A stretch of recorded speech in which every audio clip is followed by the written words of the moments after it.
Ladies and gentlemen, thank you for standing by, and welcome to the Beyond Meat fourth quarter 2020 earnings conference call. At this time, all participants' lines are in a listen-only mode. After the speaker's presentation, there'll be a question-and-answer session. To ask a question during this session, you'll need to press star 1 on your telephone. Please be advised that today's conference may be recorded. If you require any further assistance, please press star 0. I would now like to hand the conference over to your speaker today, Mr. Lubi Kutua, Vice President of Investor Relations. Please go ahead, sir. Thank you. Good afternoon and welcome. On today's call are Ethan Brown, Founder, President, and Chief Executive Officer, and Mark Nelson, Chief Financial Officer and Treasurer. By now, everyone should have access to our fourth quarter earnings press release and investor presentation filed today after market close. These documents are available on the Investor Relations section of Beyond Meat's website at www.beyondmeat.com. Before we begin, please note that all the information presented on today's call is unaudited, and during the course of this call, management may make forward-looking statements within the meaning of the federal securities laws. These statements are based on management's current expectations and beliefs and involve risks and uncertainties that could cause actual results to differ materially from those described in these forward-looking statements. Forward-looking statements in the earnings release that we issued today, along with the comments on this call, are made only as of today and will not be updated as actual events unfold. Please refer to today's press release, our annual report on Form 10-K for the fiscal year ended December 31st, 2019, our subsequently filed quarterly reports on Form 10-Q, and our annual report on Form 10-K for the year ended December 31st, 2020, to be filed with the SEC, and other filings with the SEC for a detailed discussion of the risks that could cause actual results to differ materially from those expressed or implied in any forward-looking statements made today. Please also note that on today's call, management will refer to adjusted EBITDA, adjusted gross profit, adjusted gross margin, and adjusted net income or loss, which are non-GAAP financial measures. While we believe these non-GAAP financial measures provide useful information for investors, the presentation of this information is not intended to be considered in isolation or as a substitute for the financial information presented in accordance with GAAP. Please refer to today's press release or investor presentation for a reconciliation of adjusted EBITDA, adjusted gross profit, adjusted gross margin, and adjusted net income or loss to their most comparable GAAP measures. And with that, I would now like to turn the call over to Ethan Brown, Chief Executive Officer of Beyond Meat.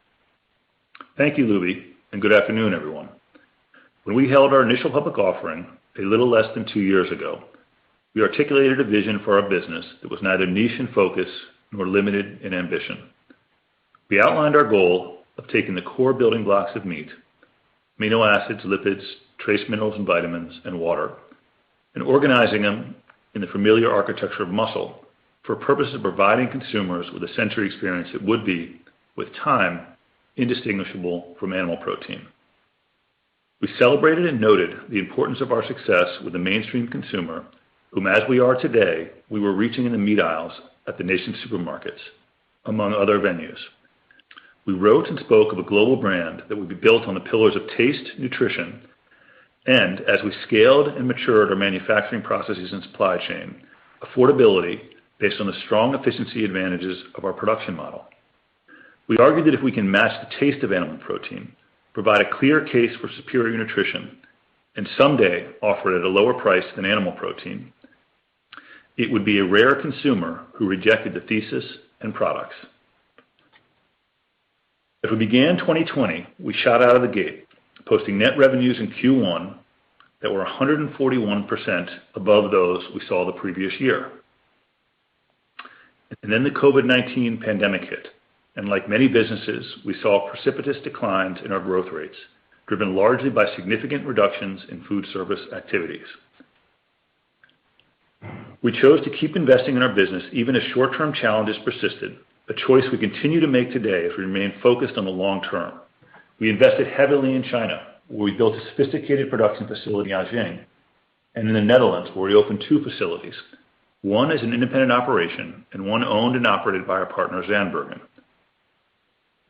We grew our operations team and acquired a new production plant in Pennsylvania, and we signed a long-term lease for a brand new corporate headquarters in Los Angeles, where we are building a state-of-the-art home for our growing research team and their laboratories, collectively referred to as the Manhattan Beach Project.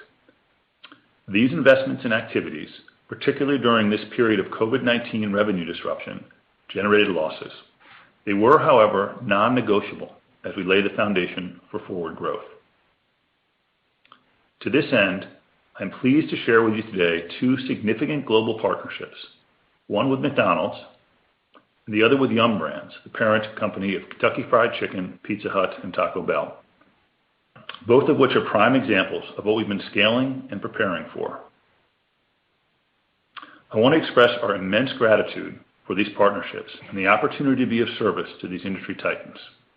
Both deals truly begin and end with leadership at each organization, and I hope that all who share my optimism for the future and my belief in the positive and determining role that consumers and corporations can play in shaping it will join me in thanking Chris Kempczinski and David Gibbs, CEOs at McDonald's and Yum! Brands respectively, for their vision to offer expanded consumer choice on the menu.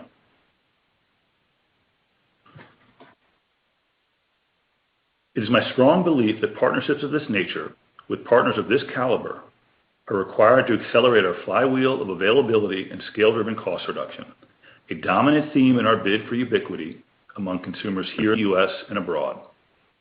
As with all of our existing and highly important strategic partners, we view our role as working on behalf of their franchisees, employees, and shareholders to delight consumers in their venues. Even as we have invested, we will continue to aggressively do so across innovation, commercialization and manufacturing, and marketing to drive success across our partners in food service. Over the coming months, we intend to offer an inaugural Investor Day to provide greater details around our strategic initiatives, corresponding investments, and global growth plans. While we recognize that you undoubtedly have immediate questions, including with regard to the potential implications of our partnerships with McDonald's and Yum! Brands, we are not prepared to elaborate at this time. I want to emphasize that due to the likely phasing of these notable partnerships, any activity is likely to skew toward the latter part of this year, and therefore, from a modeling perspective, the potential impact to Beyond Meat in 2021 is likely to be fairly modest. Let me now turn to our full year and Q4 financial results. Despite tremendous disruption to our business from COVID-19, our 2020 net revenues for the year were up 37% relative to 2019. Our ability to grow in 2020 was largely driven by strong retail performance, where net revenues were up 108% for the year, offsetting precipitous and sustained COVID-induced weakness in segments of importance to us within food service. Specifically, net revenues as a whole for food service, largely reflecting dormant activity across institutional buyers such as universities, hotels, and stadiums, delays in strategic quick service restaurant trials and launches, and reduced consumption at smaller chains and single operator restaurants were down 31% from the prior year.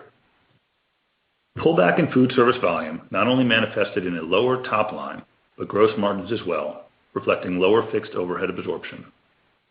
And we in fact compounded this negative absorption effect as we pursued our strategy of increasing internal production capabilities and footprint, independent of short-term conditions. Despite these trends, reduced volume on the one hand and increasing internal production capacity on the other, we were still able to complete the year with a 30.1% gross margin, or 32.9% when adjusted for COVID-specific expenses. This dynamic, continued weakness in food service, offset by exceedingly strong retail growth, defined our Q4 results and the composition of the $102 million in net revenues for the period. Q4 retail channel sales were up a full 85% year over year, which helped mitigate the 54% year over year decline in food service. In U.S. retail, our reported net revenues of $62 million for the quarter were up fully 76% year over year, representing a sequential acceleration in growth following the destocking behavior we experienced in Q3. In fact, underscoring the unusual consumer behavior we described a quarter ago, our U.S. retail business bucked typical seasonal demand patterns by posting a sequential increase in dollar sales versus Q3 2020. Strength in our U.S. retail business was propelled by robust consumer takeaway in both measured and non-measured channels. According to SPINS IRI data, from U.S. multi-outlet or MULO and natural and specialty channel sales for the 12-week period ended December 27, 2020, we continue to hold the number one product position in our category. And sales of Beyond Meat products were up 46% year over year, while the plant-based meat category itself was up 29%.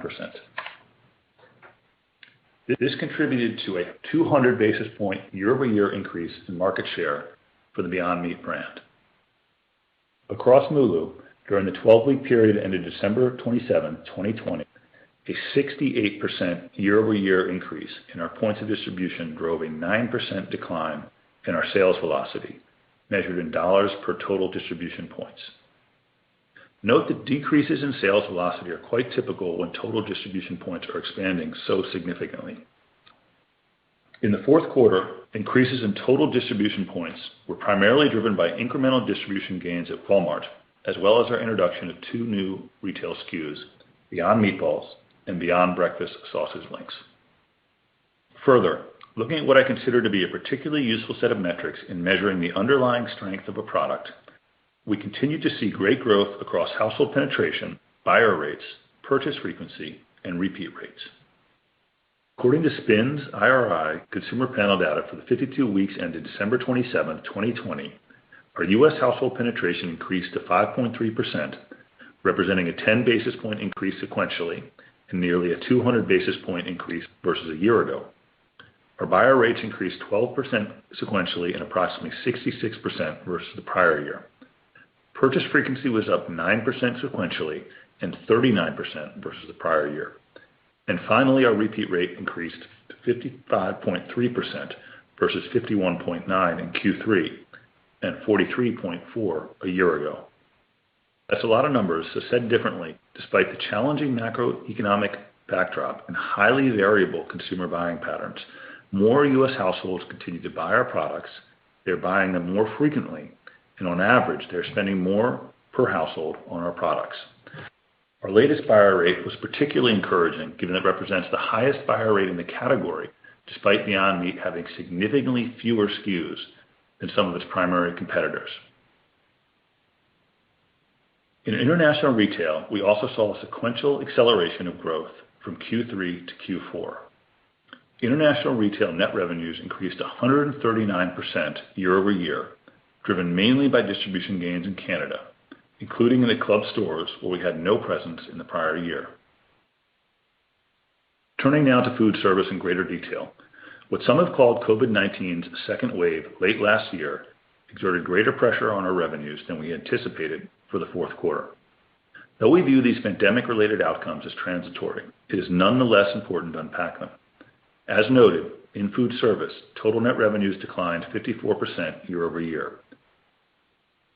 Whereas sales to food service customers represented 59% of our revenue mix in Q4 2019, in the fourth quarter of 2020, food service sales fell to 26% of mix. From a geographic perspective, our U.S. and international food service sales declined 43% and 63% respectively versus the prior year. Domestically, we saw a progressive deterioration of demand in food service as the quarter unfolded, likely due to the resurgence of COVID-19 infection rates seen late last year. Given our aforementioned exposure to channels that have been disproportionately impacted by COVID-19, including amusement parks, sports arenas, academic institutions, hotels, corporate catering services, and others, we expect recovery in our food service business may lag the broader food service sector.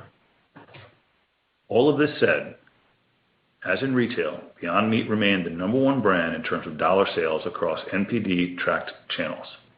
This is worth repeating. I've outlined a deep and disruptive decline in food service activity due to COVID-19. Nevertheless, we remain the number one brand in terms of dollar sales across NPD-tracked food service activity. As a reminder, NPD covers broadline distribution to U.S. food service outlets, but generally excludes major quick-serve restaurant chains, which typically utilize direct delivery systems. Within quick-serve restaurant chains in both our U.S. and international regions, overall sales remained well below pre-COVID levels. This downturn is consistent with an emphasis among quick-serve restaurant partners on core menu items during this period of disruption, as well as being reflective of a wait-and-see approach to COVID-19 infection trends with regard to further tests, trials, and launches. We are beginning to see some nascent evidence of an emergence of near-term activity within the quick-serve restaurant space, including the national and select trials of Beyond Meat products at Pizza Hut US and Pizza Hut UK, respectively. Additionally, subsequent to the quarter, we also secured additional trials at Starbucks UK and Starbucks Middle East and initiated tests with McDonald's in Sweden and Denmark. However, as we have seen throughout the course of the pandemic, it is extremely difficult to predict trends. More generally, we stayed true to our focus on laying the foundations of future growth and added significant distribution. Beyond Meat is now available in approximately 62,000 global retail outlets and 60,000 global food service outlets, representing increases of 68% and 48% respectively versus the end of 2019. Our products are also now available in over 80 countries outside the U.S., up from 65 a year ago. Before turning to Mark for a financial summary, I'd like to revisit and expand on the underlying pillars that will define our success. For those who follow our brand, our emphasis on the taste, health, and long-term cost structure of our products should be familiar. We allocate substantial focus across the company to advancing this trinity, and as such, in each case, an update is appropriate. First and always first, taste. As has been our commitment, we continue to intensely iterate the quality of our products toward our North Star objective of being indistinguishable from animal protein. As disclosed during our Q3 call, this spring we are launching the newest version of our iconic Beyond Burger platform. This latest Beyond Burger iteration delivers what we view to be strong enhancements in flavor, juiciness, and nutrition. To provide consumers with choice, in a fashion that is similar to the presentation of animal beef, we are offering the Beyond Burger 3.0 in two distinct cuts.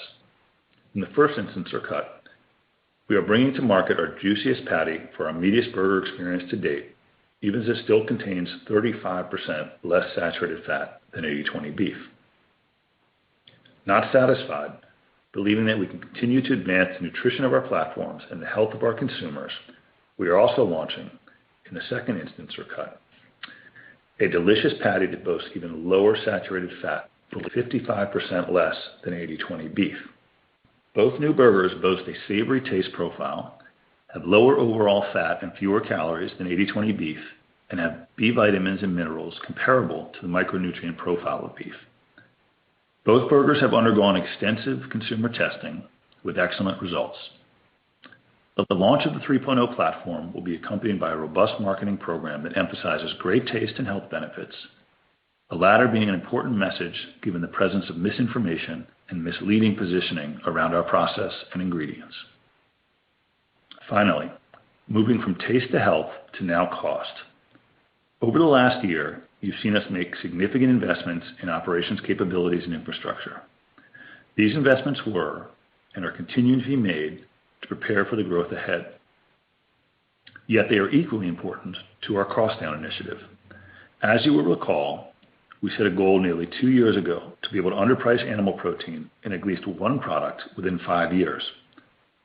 Among the many parts of our business touched by this objective, the development of fully integrated production processes and facilities, as well as the development and use of local supply chains, are critical steps. The former reduces labor and logistics costs, while the latter can favorably influence the cost of ingredients. In the U.S., we've moved with pace to scale up integrated production at our recently acquired production facility in Pennsylvania. You will see the same strategy at work across the world in Jiaxing, in China, where our new facility is designed with end-to-end capabilities. These investments should not suggest that we will internalize all production, but rather we are pursuing an optimized balance of internal and external resources depending on product and market. For example, we are working very closely with our partners at Zandbergen in the Netherlands at their wholly dedicated and brand new, as of last year, Beyond Meat facility. At the same time, we acquired our own facility in the Netherlands to be able to access local supply chains wherever feasible as we form the core protein that we send to Zandbergen for downstream operations. And of course, this local supply chain access is a key advantage of our Jiaxing facility in China. Though these expansions have been disruptive and come with considerable CapEx as well as sizable operational costs as we transition to and scale these new facilities and lines, the investments are the right moves at the right time in the context of our longer-term growth strategy. Before closing, I'd like to briefly comment on our new joint venture with PepsiCo, the Planet Partnership. PepsiCo is the preeminent leader in the snacking and beverages space, and we are humbled to join forces with them. While we are not sharing specifics about the scope and timing of the new joint venture's first product launch at this time for competitive reasons, we are thrilled to combine our expertise in plant-based protein with PepsiCo's tremendous breadth of distribution, strength in marketing, and other world-class capabilities. Together, we are committed to providing an expanded portfolio of snack and beverage products designed to advance the health of consumers and the planet alike. We look forward to sharing more with you about this exciting new venture as we get closer to the Planet Partnership's first product launch. In summary, we start 2021 with considerable optimism. I want to reemphasize that we will continue to make bold forward bets on our future growth, and that you can expect us to see step-up investment across innovation, commercialization and operations, marketing, international expansion, and cost-down initiatives. We believe this ambitious agenda, precisely at this time, is warranted by the size of the global opportunity and where we stand today relative to it. With that, I'll turn it over to Mark, who will provide a thorough update of our Q4 and 2020 financial results. Thank you, Ethan, and good afternoon, everyone. Undoubtedly, 2020 was a challenging year for Beyond Meat due to the pandemic, as it was for many other companies and indeed the global community. I am nonetheless extremely proud of the intense focus and commitment to our long-term vision that the team displayed throughout the year. We continued to lay vital building blocks for our future growth by proceeding with investments in additional production capacity, research and development efforts, marketing capabilities, international expansion, and our corporate infrastructure. While these decisions certainly impact our profitability and margins in the near term, they represent clear indications of our commitment to continuing to lead the accelerating global plant-based meat movement, without which we believe the two new exciting partnerships we announced today would not have been possible. We are truly humbled to partner with such iconic brands as McDonald's and Yum Brands, but our work in continuing to build out our organization for future success is not done. We will continue to invest substantially in our business, maintaining our overarching long-term mindset, and we remain convinced that this approach will ultimately unlock the greatest long-term value for our shareholders. Our ambition is to build Beyond Meat into a global plant-based protein company, similar in scale to the largest animal protein companies today, and notwithstanding near-term headwinds precipitated by the pandemic, our optimism about achieving that goal is undiminished. Now turning specifically to our fourth quarter financial results, we achieved net revenues of $101.9 million, an increase of 3.5% compared to the fourth quarter of 2019. Growth in net revenues in the fourth quarter was driven by a 7% increase in volume sold, partially offset by lower net price per pound.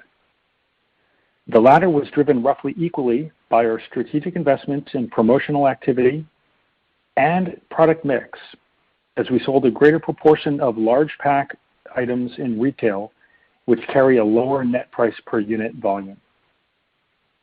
Overall, net price per pound was $5.59 in the fourth quarter of 2020, compared to $5.79 in Q4 2019. Looking at our distribution channels, retail net revenues increased 85% year over year, while food service net revenues decreased 54% versus the fourth quarter of 2019. In retail, Our volume of products sold increased 85% year over year, driven by growth in the number of distribution points, higher sales velocity at existing outlets, and contribution from new products.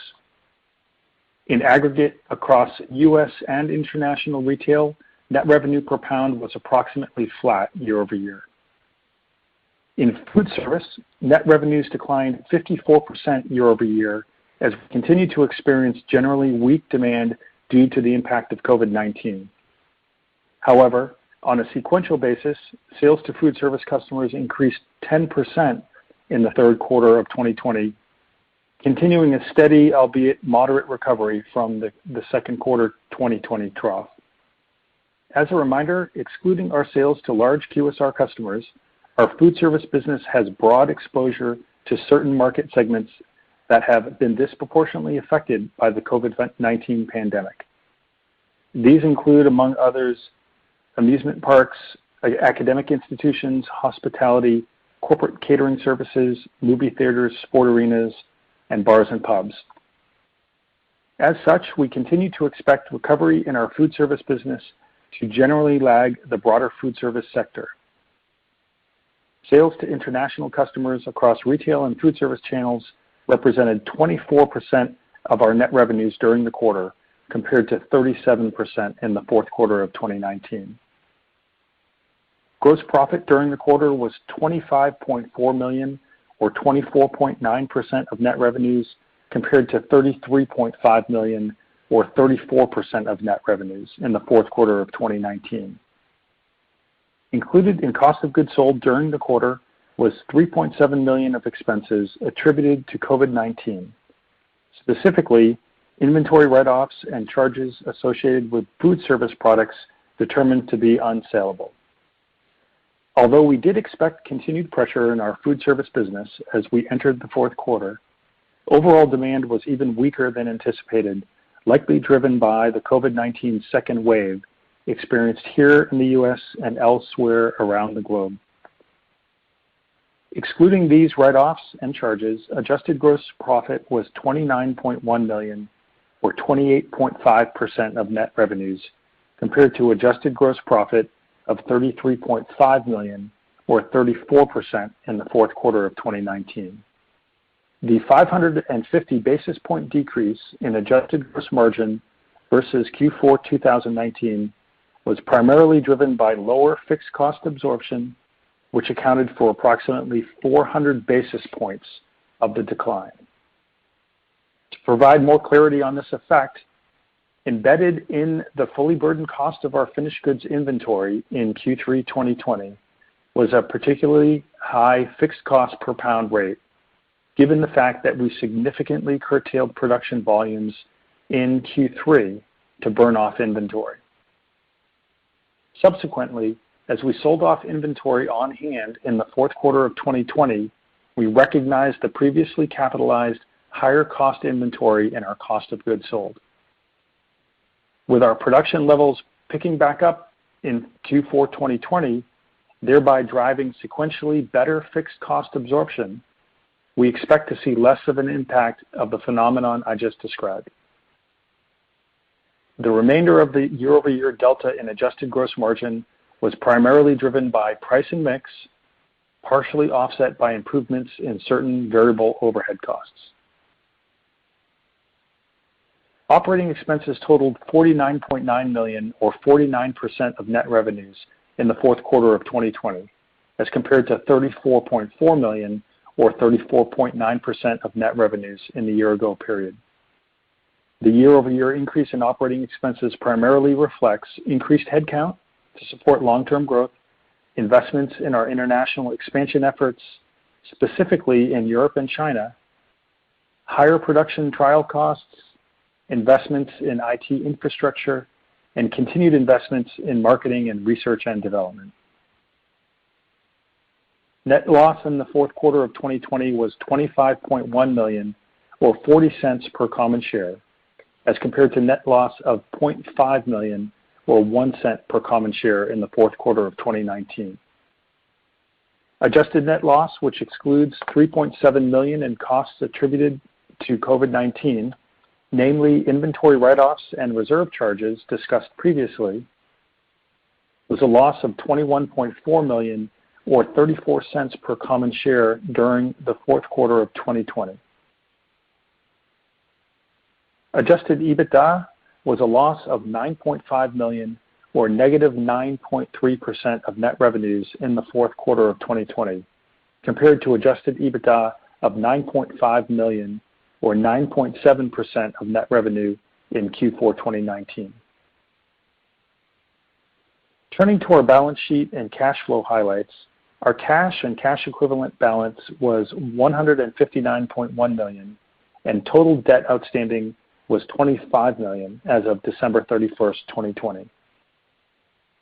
Of note, we were out of compliance with our maximum leverage ratio covenant on our revolving credit facility at December 31st, but we have subsequently paid down our outstanding borrowings to zero. We routinely work with our banks on capital structure and potential financing alternatives, however, and do not consider this to be a material business risk. For the 12 months ended December 31st, 2020, net cash used in operating activities was $40 million compared to $47 million for the prior year period. Capital expenditures totaled $57.7 million for the 12 months ended December 31st, 2020, compared to $23.8 million for the prior year period.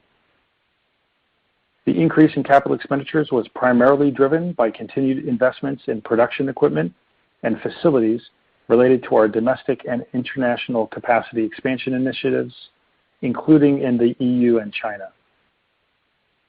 Separately, for the 12 months ended December 31st, 2020, cash flows used in investing activities also included $15.5 million of payments for asset acquisitions specifically related to the purchase of a former co-manufacturing facility in Pennsylvania.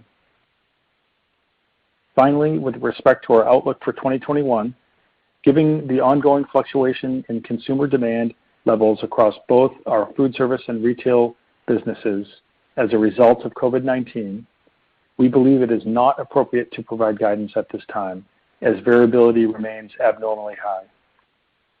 However, qualitatively, I'll remind you that generally we expect the recovery in our food service business to lag that of the broader food service sector. Additionally, keep in mind that we saw a tremendous spike in demand in Q2 2020 in our retail business due to consumer panic buying. We do not expect a similar phenomenon to occur in Q2 2021, which will affect year-over-year comparisons in the second quarter. And finally, as both Ethan and I alluded to earlier, we are proceeding with an aggressive investment agenda in 2021 with the goal of accelerating our path to mainstream consumer adoption and also to solidify our leading market positions in our most critical strategic regions. As such, we expect operating expense leverage to be negligible in 2021, with anticipated spending levels steadily building throughout the year. With that, I'll now turn the call back over to the operator to open it up for your questions. Thank you. Ladies and gentlemen, as a reminder, if you would like to ask a question, press the star, then the 1 key on your touch-tone telephone. As a reminder, please limit yourself to 1 question. Our first question comes from Alexia Howard with Bernstein. Your line is open. Thank you. Good evening, everyone.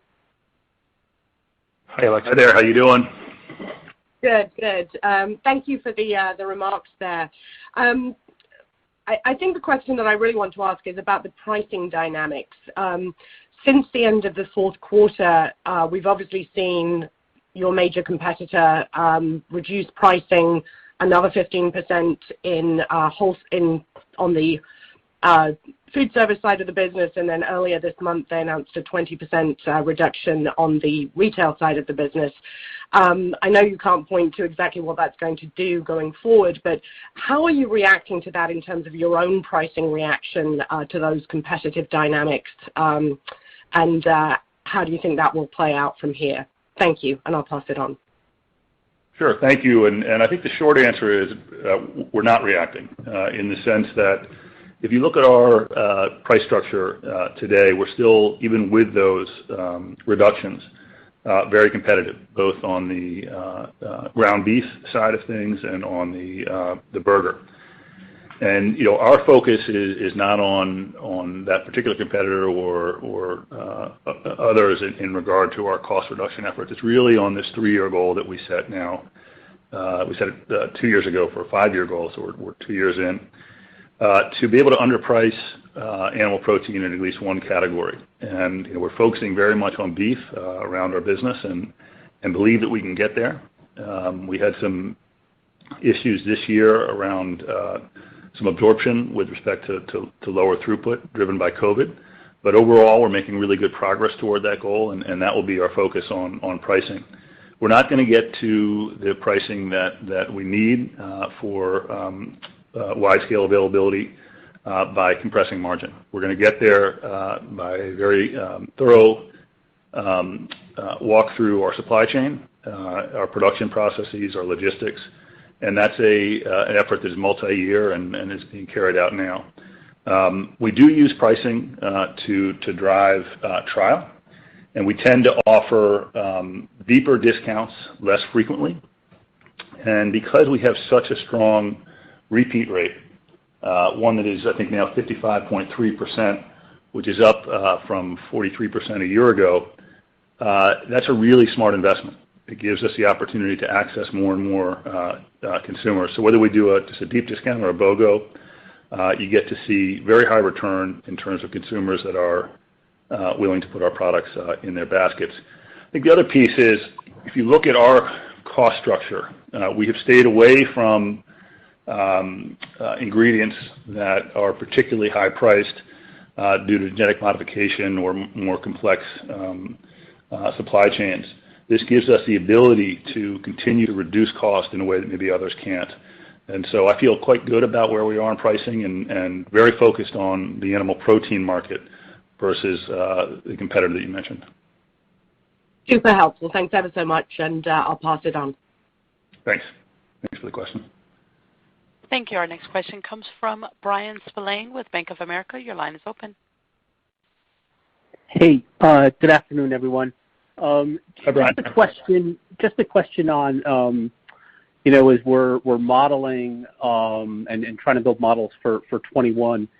Can you give us a sense of where you stand now in the U.S. retail channel and international in terms of just pipeline fill? I know you had added some new customers, but just, are we at a position now where, we're basically shipping the consumption there? Or will there be more, maybe some more pipeline fill with either new products or new customers?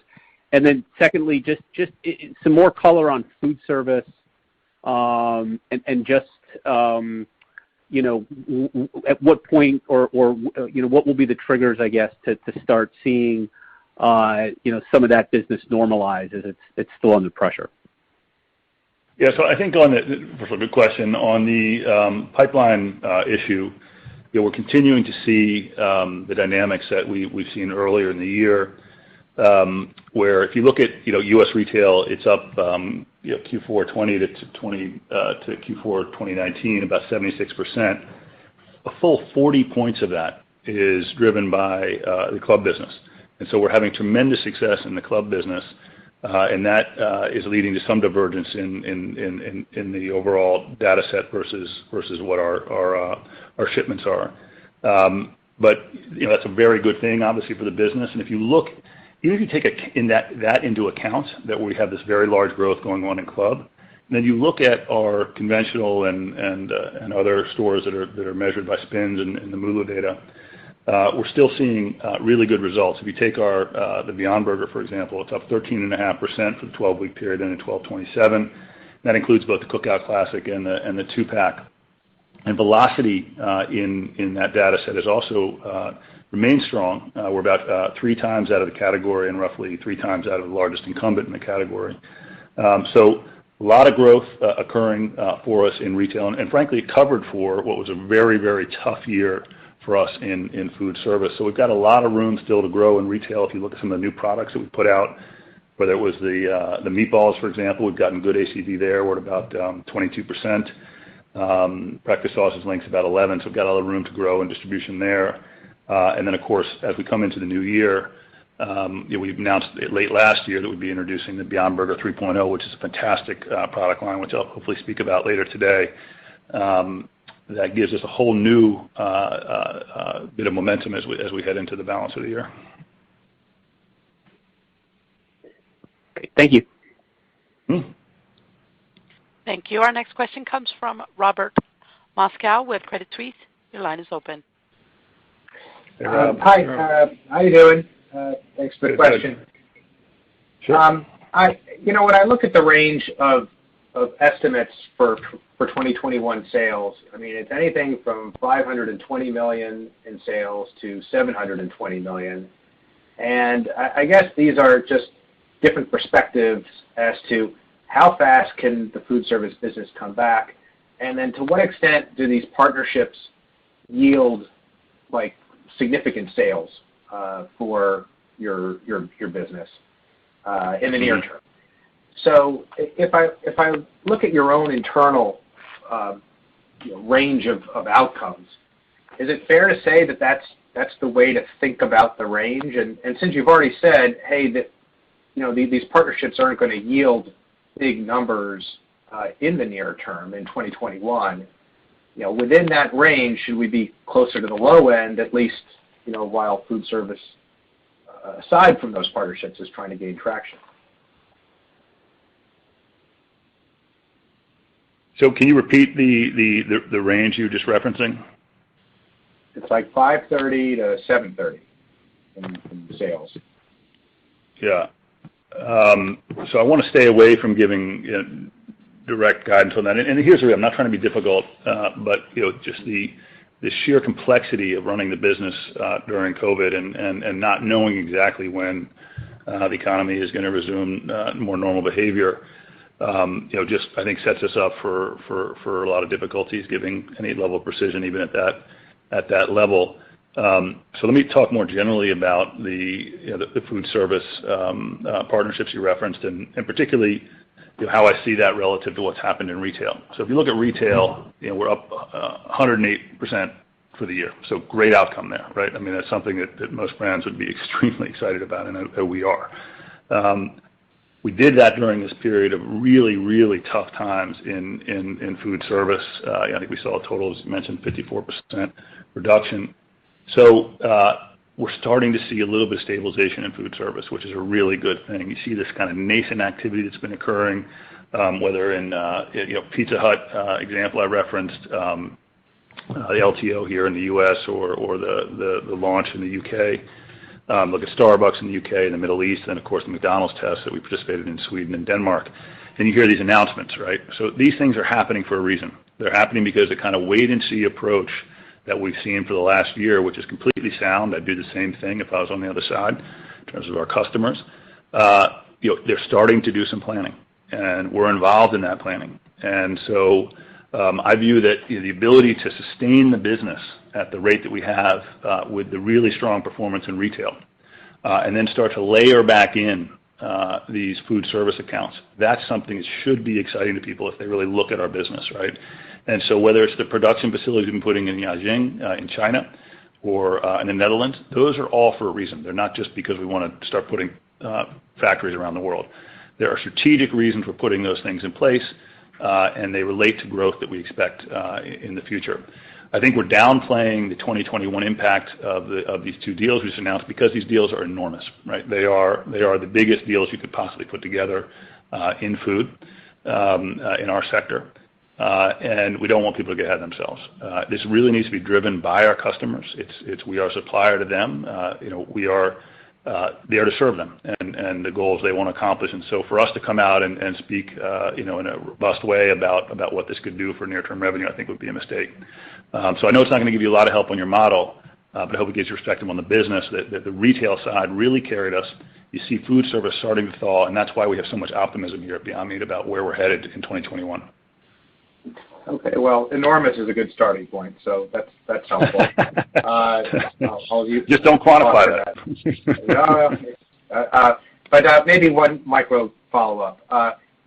Your retail sales in the U.S. are up 76% year over year, and you said that there's reasons why that's tracking ahead of measured retail consumption.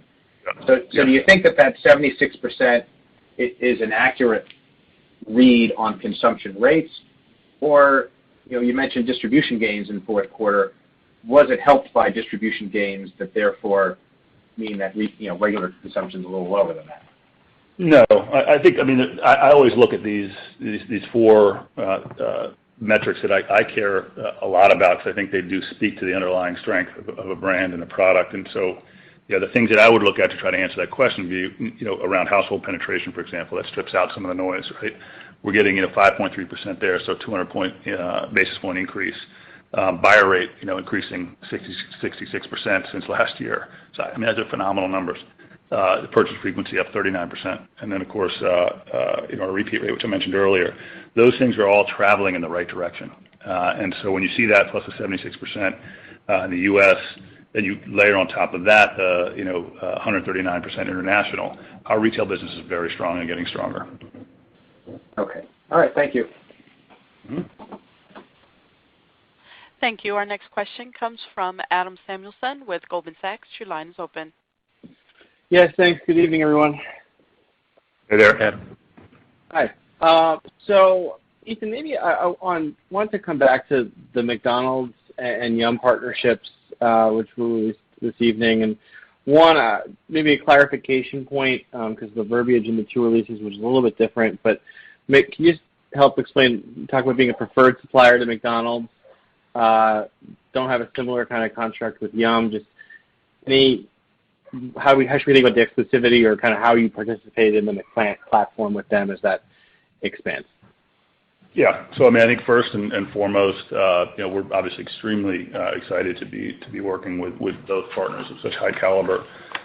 Really excited about what both are doing. The McPlant platform, I think, is an excellent foray into the space that we're in.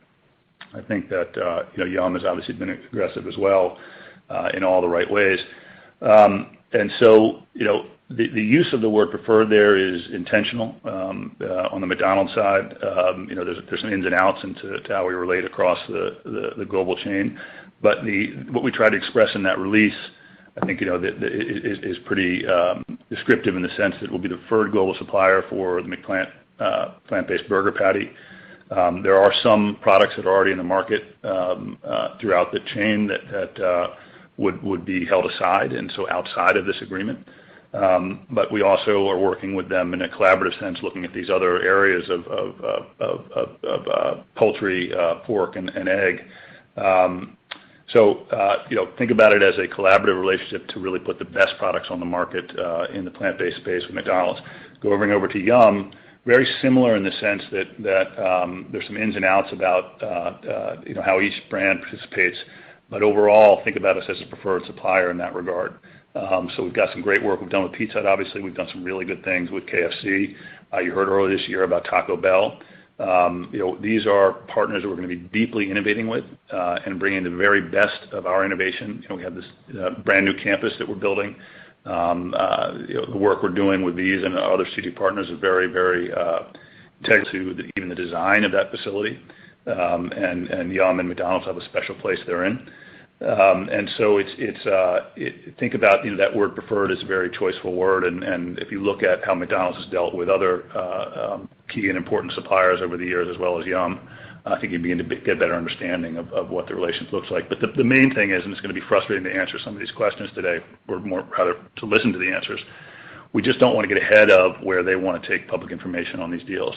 So the reason that the press releases read the way they do, the reason I can't give more information now, is that we really do want to be a supplier in this regard and not lead the discussion. Okay, that's really helpful color. And if I could just follow up, going back to Mark made some comments on cost leverage and kind of thinking how things will progress moving forward. I really was trying to. You talk about the goal of underpricing or being competitive with beef, at least in one product over time. And I'm just trying to think about, you guys have targeted kind of the mid-30s gross margin.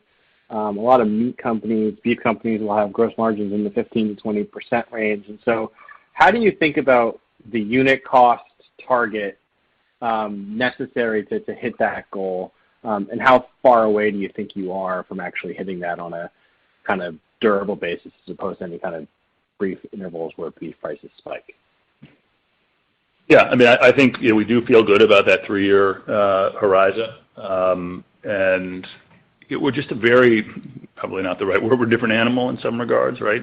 In the sense that we have a fundamentally different production model, right? And so I don't know that comparing our margin to theirs makes a ton of sense in the sense that we are, there's no animal in our process. We're pretty close today if you and look at our revenue versus Tyson's, for example. So as a proxy for the level of volume that goes through their facilities, we strongly believe that we can get to this cost structure with our margins largely intact. And it'll be variation, right? We'll have lower margins in certain categories and in others, and certain product lines and others. But as we try to unpack this, if you start really way back in the supply chain, it's okay, what proteins are we using? The balance of supply chain, flavor system, fats, and things of that nature. All of that is very early in terms of the quantities we're using, the sophistication of the supply chain, the competitive elements in the supply chain. And then you go to our production process. I've talked about this a lot in the past. We built this for speed to get to market. It's really important to be first in the market, and we've always wanted to do that. And by the way, today we still are. We're the number one selling product in retail and food service and NPD data. We're also the number one selling product in terms of dollar sales. So now we're going to take it and make it much more efficient. And so we're going to wring a lot of cost out of our production model. And you're starting to see us do that, whether it's in the facility we just purchased in Pennsylvania, where we're putting in an integrated process so we can go end to end there. In Yajing, we built a facility there that's designed to go end to end. We're looking forward to future expansions in the coming period.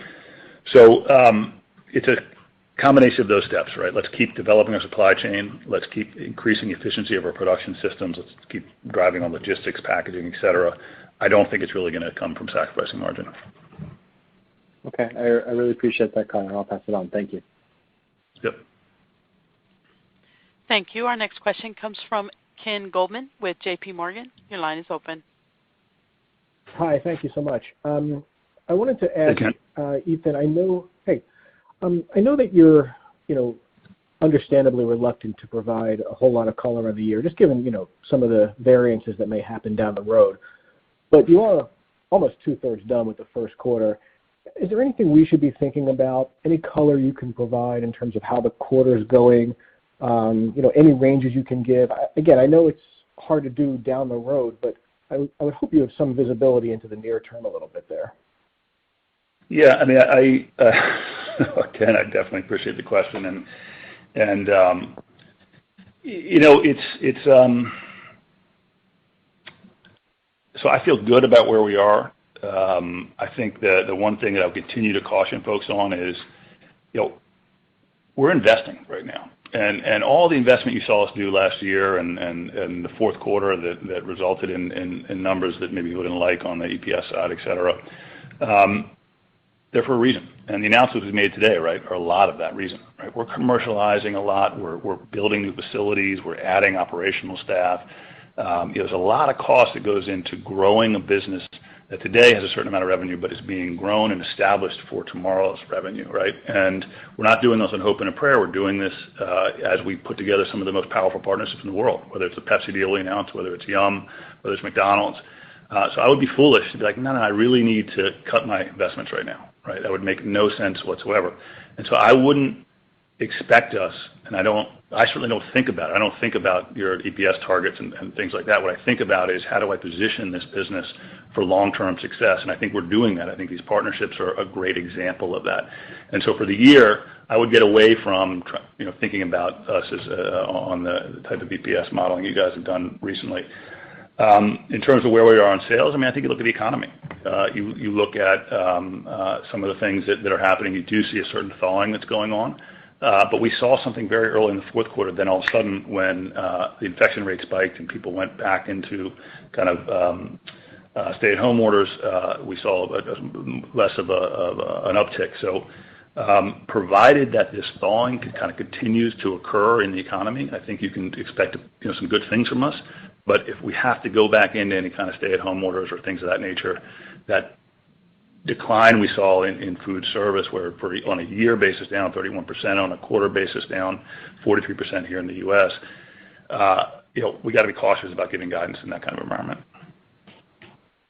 Understood. Just quick follow-up, and thank you for that. Ethan, you were asked last quarter if you were okay if the Beyond brand does not show up on QSR menus. You responded by saying no, you were not okay with that. Has that changed at all, or is that still your take on it? Yeah, no, thanks for the question. I think that both partners that we just talked about are going to use the brand in really interesting ways, and I got to let them speak about how they want to do that. So let's wait and see how it gets rolled out. But I'm excited about the plans that we've discussed and the creative ways that we're going to work together to put Beyond on the table. Thank you. Yep. Thank you. Our next question comes from Ben Theurer with Barclays. Your line is open. Hey, good evening, Ethan, Mark. Thanks for taking my question. Sure. Hey, Ben. I wanted to ask you if you could elaborate a little bit on the strategy around your direct-to-consumer business, which you've rolled out a few months back.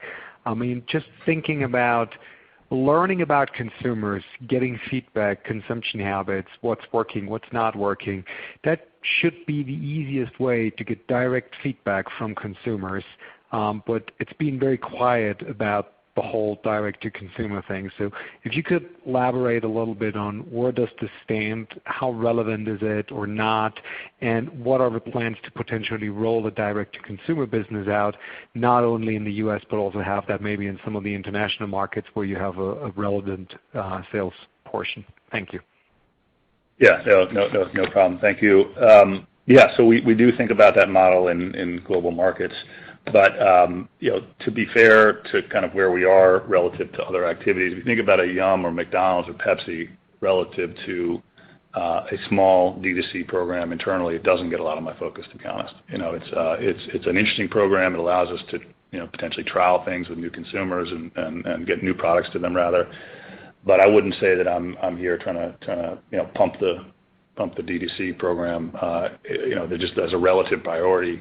It's a good thing to have. It gives us access to consumers for new products and allows us to those that want to buy bulk. We can do that. But the real rub here is around these partnerships we've just set up, around the crazy retail numbers that I've just shared, around the growth in retail. So that's really my focus. Okay. And then following up, you had a couple of announcements in China, and I think you used to talk a lot about the success in China. Could you give us an update where you stand within the Chinese business, particularly on the food service side, on what you've been doing with Yum there, the Starbucks deal, and so on? If we could get an update on that. I mean, there was some commentary from Starbucks back at their Investor Day, but getting some more insights on your side, that would be as well much appreciated. And then I'll leave it here. Thank you. Yeah, so we spend a lot of time on China, and the facility, as we mentioned, we've done some partial runs there. I think of our beef product, and going to be having our end-to-end runs beginning this quarter, and staffing up quite a bit there, including bringing some research and development folks over to China. So Starbucks going very well over there. I can't show my hand on the other strategic partnerships we're working on over there, or things of that nature in terms of launches. But it's a big focus for us. We're investing a lot of money there. If you look at our overall CapEx spend and things like that, you'd be able to see that it's an important region of the world for us. So yeah, I think Starbucks going well. But the big breakthrough there is there are these dishes and signature dishes in those communities and cultures that will lend themselves really well to Beyond. And so we've kind of come in with a Western style product, and now the thing to do and what we're working on and why I'm putting research over there research and development over there and putting putting so much emphasis on staffing up there is making sure that we're developing plant-based meats that really suit that culture. And so, even for the person we've hired, as you know, came out of Yum China, a very effective woman, doing a great job for us over there. We're trying to build a local team there that will grow a really sizable business for us. Okay, perfect. Thank you very much, Ethan. Mm-hmm. Thank you. Our next question comes from Rupesh Parka with Oppenheimer. Your line is open. Good afternoon. This is actually Erica Eiler on for Rupesh. Thanks for taking our question. So I was actually wanted to touch on liquidity. Just curious, how you're addressing the cash balance here and your cash burn. If you could just provide us with any updated thoughts here on liquidity, that would be great. Yeah, sure, Erica. We had a very solid cash balance at the end of the quarter. We were $159 million in cash balance with a $25 million draw on the revolver. We've since actually paid that down, and we continuously evaluate our liquidity position. Despite very solid investment in 2020, managed inventory very well. We did have pretty solid capital expenditure, $57.7 million, but we keep an eye on that, and we're always evaluating what our optimal liquidity level should be. So don't really have anything additional to say on that, but I think we stand in a very solid liquidity position. Okay, great. Thank you. Sure. Thank you. Our next question comes from Michael Lavery with Piper Sandler. Your line is open. Thank you. Good afternoon. Good afternoon. I want to follow up. I want to ask a related question on that. When you just talk about the spending and investments you want to make, and I believe if I heard it right, you said you also expect some of that to build over the course of the year. And so just on a margin basis, relative to, say, 4Q, should we expect something like that to be a similar run rate? Should it improve, or will this spending as it builds maybe even drive margins a little bit lower before they start to turn better again? Well, I think, first a discussion around gross margins. I mean, we kind of bridged what we thought going from a non-GAAP 28.5% gross margin in the quarter to, say, fourth quarter last year. Roughly 550 basis points was understandable about what happened. Almost 400 basis points driven by that lower absorption into third quarter inventory and having that roll out and be expensed as we consume that inventory in Q4. On the remainder of that delta really being price and mix kind of embedded in there. So we still are driving, I think, to the margin targets that Ethan talked about earlier. As we move into 2021, in the comments that were prepared, we talked about seeing probably not as much operating leverage as we will be reinvesting in marketing, in R&D, and as we grow, continue to spend in CapEx. So outside of really providing guidance beyond that, that would be probably the way to think about the spending and the growth in the business for 2021. No, that's helpful, and I recognize sequentially some of the apples and oranges comparisons on the gross margin piece versus the spending, but just maybe if there's any more color you could add when you talk about the spending building over the year. I assume that's more R&D and marketing, and you're not referring to CapEx. I guess maybe could you just confirm that? And then, as I guess I'm trying to get a sense of magnitude as you get the benefit from lapping the absorption headwind. Is it a similar magnitude of spending increase or something perhaps less? Right. So I'll answer that because Mark, as our trusty CFO, does not like to talk about spending. So yeah, the type of spending you see from us this year is kind of as you've alluded to. We'll continue to invest in innovation, particularly in service to our partners, including the ones we mentioned today, making sure that we're really winning for them in their stores and with their franchisees. Second, it'll be around marketing. We have such a compelling story to tell around health now and around the world positive benefits of what we're doing. And we're in great locations to do that, whether here in the U.S. or in the EU or in China. And so there's this whole first mover advantage that we've enjoyed, and we want to continue to exploit by continuing to invest in our brand message. There is some CapEx for this year as well, and then there's also operational. We have to keep improving and quickening the pace at which we commercialize products. We can make great products in the lab, but if we can't get them to the market on a timely basis, that's not going to help us. So we continue to make investments in our ability to commercialize more quickly. So I think if I had to put in those buckets, it'd be around innovation, marketing, continue to strengthen our operations, and then there is some CapEx around expansion. Okay, that's really helpful color. Thanks. Could I just slide in a real quick follow-up on McDonald's? I know in November when McDonald's announced the McPlant, you seemed like you were pretty limited in what you were comfortable talking about. Can you just give a sense then versus now? Is the biggest difference your ability to be more to communicate it more, or has the agreement changed since then?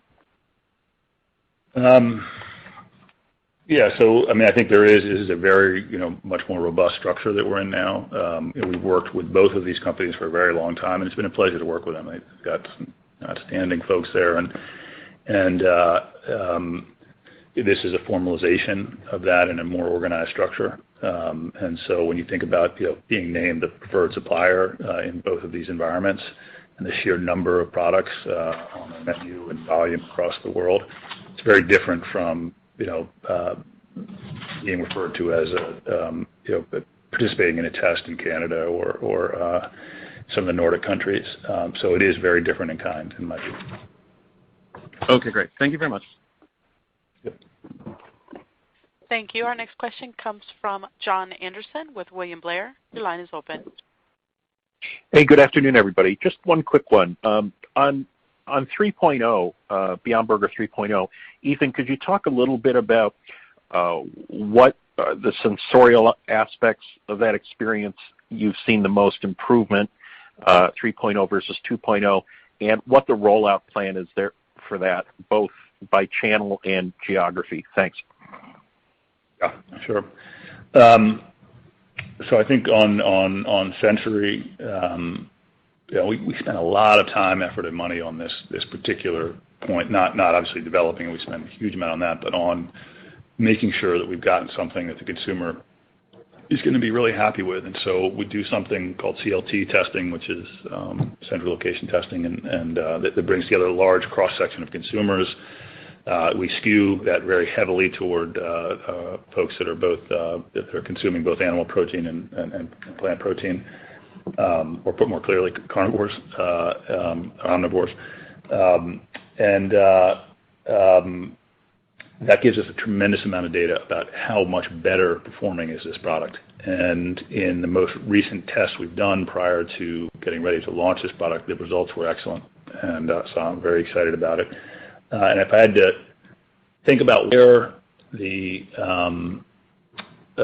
sensory experience really has improved, in my view, is in two areas. One is continuing to deliver more of that animalic umami taste, and just an improvement there that I think it's really savory. And that has to do with a better understanding every year, every quarter, every month. We seem to be getting better at varying rates, sort of fits and starts, but at understanding what molecules of meat are really driving that sensory experience, and then finding molecules in plants that can do the same, and then working to scale those up with flavor partners. And then I think the second area is getting fat to work better and do more work per gram of fat. Getting the most we can out of the fat that we put in the product is really important to us, because we really do feel strongly that this product is not just about the environment. right? As important as that is, we don't want to be cynical and feed people something that's not going to be good for their health, right? Because when people grab a plant-based burger, they're making an assumption in their mind that this is going to be healthier for them, and we need to be true to that. It's absolutely critical to me. And so finding ways to distribute fat within the product, and if I could show you these images that we work with, I've talked about this a lot, where you can literally put our products under similar imaging equipment that you would if you injured your knee, for example, and had an MRI. So we can see exactly where the fat and protein distributes along with water, and the better we can get at mimicking the distribution of that fat with how it's distributed in animal muscle, the better you'll have an experience in terms of the juiciness when you bite into the product. And so we've gotten better at that this year, and that's, I think, the second most noticeable improvement in the product. And then, of course, the platform itself, I think, is interesting. We see the 80-20, 90-10 cuts in beef, and I really want to be able to provide that to the consumer. So if someone wants to have a burger that has 35% less saturated fat than 80-20, we've got that. But if they need to, for whatever reason, dietary or just lifestyle, want something that's 55% less, so dramatically less, then they can have the Beyond 55 product. So I think those are the areas where we're particularly excited about it. In terms of distribution, be pretty typical. We'll hit a region first and then go nationwide, and I don't want to steal the thunder on those dates. Thank you. Mm-hmm. Thank you. We have a question from Rob Dickerson with Jefferies. Your line is open. Great. Thanks so much. So, Ethan, just kind of broader. I have two broader questions. One is, you made the comment in the prepared remarks that looking to transition from the niche market, right, to mainstream stature with bold strategic actions. Right? And then you mentioned in the one announcement today, right, just the potential to work with another partner in pork and chicken and egg. So kind of the first question is, you might, if you're willing to kind of work with that partner, right, in those areas over time, and obviously you're looking to leverage your overall infrastructure that you're building. I would assume that you're also doing that same internal testing to potentially just extend the Beyond Meat brand, right? And I asked, right, because I've seen so many brands, right, start off with a name and then coffee and what have you, your Beyond Meat, but I'm just curious, as you think forward over the next few years. Obviously, the primary focus would be 2.0, 3.0 with the patty, right? Kind of the obvious block and tackling and where you can take the business.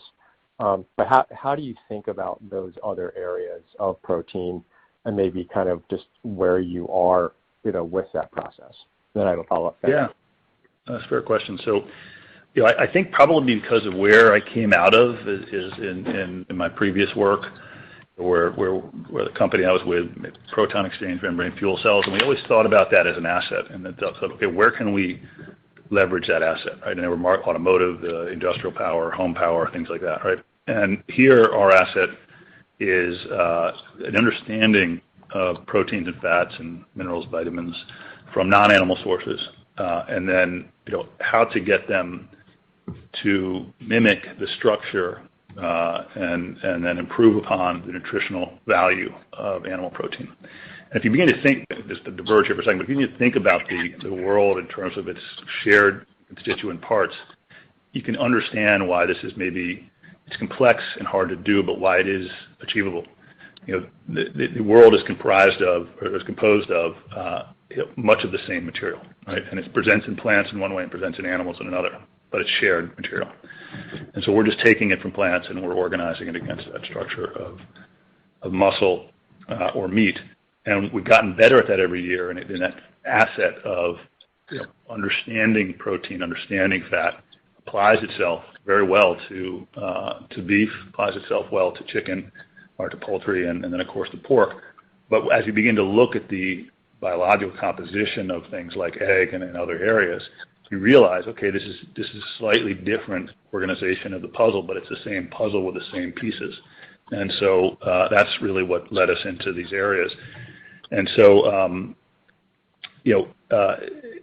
people say, well, can you do all those things, right? And the reality is we're working on a single asset and applying it across 4 platforms. And And so as time goes on, there are other adjacencies for sure. But we got to make sure that we deliver in the adjacencies we're in and that we've discussed today. Then we will get into that. But the brand has the ability to extend in that way. And we have over 150 scientists and engineers now working on this, and very bright people. And I think encouraging them to think in adjacencies and to experiment is the best way to keep them on their toes and interested and engaged. So we have a percent of their focus is always on these either further out or slightly to our left or right. That helps us overall. Okay, fair enough. And then just the follow-up question. Look, I think every day, I see another, some piece of news about, another very impressive, newly funded, startup, be it in Asia or the U.S., what have you. It's focused on, a different area of alternative protein. And then there's you, right? You're the largest, like you said, you have 100, 200 scientists, right, working for you. They're all very smart. There just seems to be, this ongoing push in the space, and all justifiably so, right, given where the demand can be and what the products can be. But I'm just curious if you have any thoughts on, the potential for this space over time to essentially need consolidation, right? Like, is it realistic to have, let's say, if you enter eggs, or even just where we are now, an alternative, beef? Is it realistic to have, 18 players in the retail market? And you can already see how challenging it's been for you to just chip away day by day and get into, get new distribution. Excuse me. So I'm just curious, do you think over time, this is an industry that will just have to kind of naturally consolidate, but you could actually be one of, the larger players to help that consolidation? That's it. Yeah, it's a good question, and I think that's happening now. I think a year or two ago, we answered a ton of questions about, competitive threats, and here we are, a year into a pandemic, a year into a very heavily funded competitor coming into our space, and what's the result? We're the number one brand in retail, and we're the number one brand in food service measured through NPD data. So retail up 108%, et cetera, et cetera. So there's going to be competitors, and they're going to give their best shot, and we appreciate that. And I always say the NBA would be a very boring place with just one or two teams. Although the way they're trading people now, that might be how it ends up. But super teams. But we welcome the competition. It keeps us on our toes, and it keeps us very focused. And I think from the investment community, I think there's a lot of people that are investing very late in the hope that they can get the next break. And I think that we've established this position. We're doing very, very far off research as well as near term. Our fingers in a lot of different pots in terms of where we think the sector might go. So if I were investing money right now, I would not be investing in a competitor of ours. I think we've got a pretty good hold on this, and we're going to exploit it. Good to hear. Thanks so much. Yep. Thank you, and that's all the questions we have for today. I'd like to turn the call back over to Mr. Ethan Brown for any closing remarks. Great. Well, thank you. So today was obviously a very exciting day for us, and something that's been long in the works, and with two really outstanding partners, with folks that are visionary and are taking a risk with leaning forward, and I think a very calculated one that's going to bring great benefits to their shareholders, and we really look forward to executing on their behalf. There's a long and storied history at each company, and I study innovation quite a bit, and really have looked a lot at the original founders of both businesses, and I wanted to end with quotes that I think are germane to kind of what we're trying to do. One is from Ray Kroc, at McDonald's, and the quote is, "The two most important requirements for major success are, first, being in the right place at the right time, and second, doing something about it." And so I think that does characterize how we think at Beyond Meat, that we do believe that we're blessed to be in this position at this time in history, and we're doing something about it. We're investing a ton in a relative sense against the goals we have. We're not paying attention to what that does in terms of near-term losses. That we think would be silly. we're looking ahead to the future and investing in the infrastructure and team that we need to have this be a major protein company globally. Second is from Colonel Sanders, and I think this speaks more to our adherence to non-GMO products, and it's harder to do that, right? But we think it's the right way to do things. And so his quote here is, "The easy way is speedy, the hard way arduous and long. But as the clock ticks, the easy way becomes harder, and the hard way becomes easier. As a calendar records the years, it becomes increasingly evident that the easy way rests haphazardly upon shifting sands, whereas the hard way builds solidly a foundation of confidence that cannot be swept away." So we'll keep making the hard choices about providing products to people that we feel super proud of, that are healthier for them, that help them improve their bodies and help them make a contribution to the sustainability of our Earth. And sometimes that leads to things in the near term that are expensive or difficult.